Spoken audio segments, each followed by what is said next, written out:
औरंगाबाद विवादों से चोली दामन का संबंध रखने वाले डेहरी के आरजेडी विधायक फतेह बहादुर सिंह ने दाऊदनगर में एक बार फिर विद्या की देवी मां सरस्वती पर आपत्तिजनक बातें कही है। उन्होंने प्रेस वार्ता के दौरान जोश में आकर बड़ी बात कह दी। उन्होंने कहा कि मां सरस्वती को ग्रंथों में ब्रह्मा की पुत्री बताया गया है और ब्रह्मा ने अपनी ही पुत्री से शादी रचाकर चरित्रहीनता का परिचय दिया है। पूजा हमेशा चरित्रवान की होनी चाहिए, न कि चरित्रहीनों की।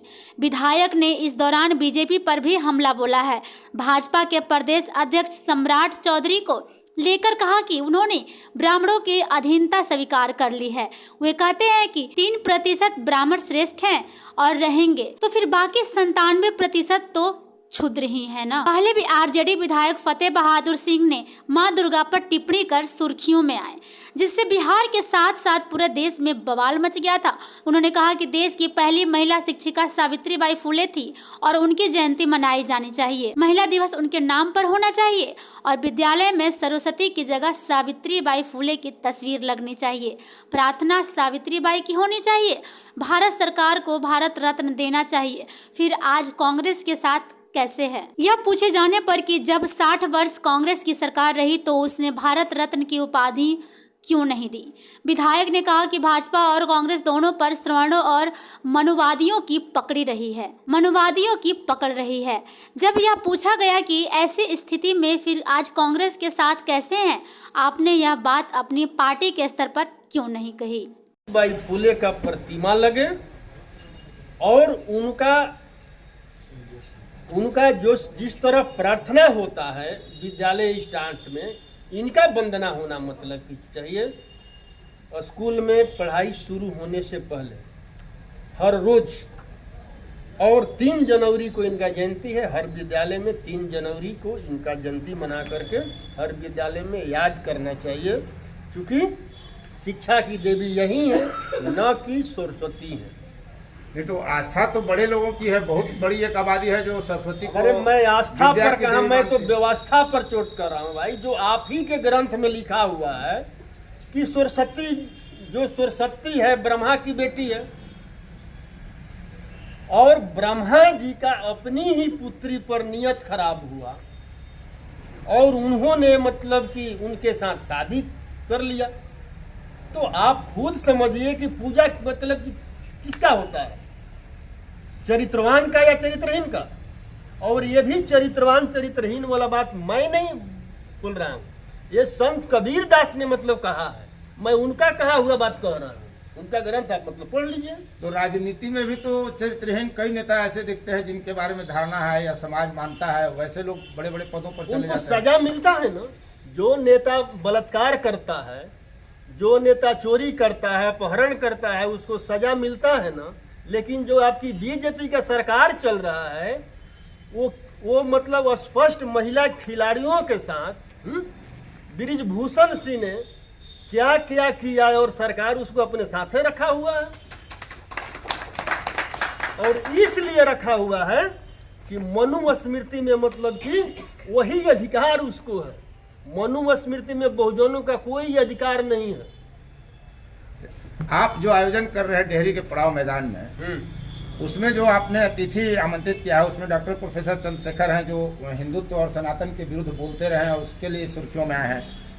केंद्र सरकार द्वारा कथित तौर पर हटा दिए गए डॉक्टर लक्ष्मण यादव हैं, जो प्रोफेसर हैं। अर्जक संघ के अरुण गुप्ता और अन्य लोग हैं। मकसद क्या है आपका? कहीं ना कहीं तो कोई राजनीतिक एजेंडा होगा। आप पत्रकार हैं, आप हमें बता दीजिए कि ब्राह्मणों का लिखा हुआ जितना भी ग्रंथ है, उस ग्रंथ में कहीं हिंदू शब्द है क्या? अगर हिंदू शब्द है तो हिंदू का बात करिए। अरे भाई, हम हिंदू हैं ही नहीं, हम 90% के लोग कथा कथित हम मतलब शूद्र हैं।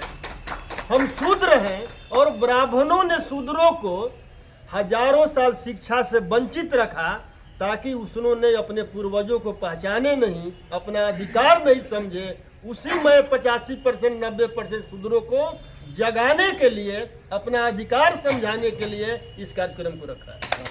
और मतलब आप ये मान के चल रहे हैं कि ब्राह्मण है, बाकी सब लोग शूद्र हैं देश में? देश में 15% अभी आप ही के भाजपा का प्रदेश अध्यक्ष का बयान आया ना कि ब्राह्मण श्रेष्ठ है, ब्राह्मण श्रेष्ठ था, श्रेष्ठ है और श्रेष्ठ रहेगा। 3% अगर श्रेष्ठ है तो 97% क्या है?